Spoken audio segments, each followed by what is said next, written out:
Ayan guys, tingnan nyo, sili.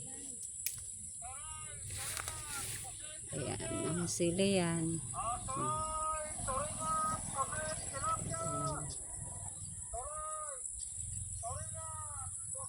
Sarap naman. Inaani. Tinanim. Ayan. Meron itong papaya.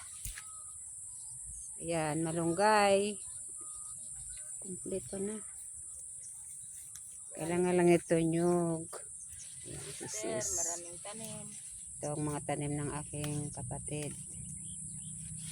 Ang aking sister na napakasipag.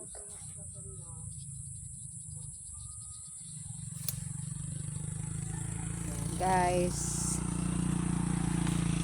Yan na naman ang aming ulam. Ang sariwa. Sariwang gulay.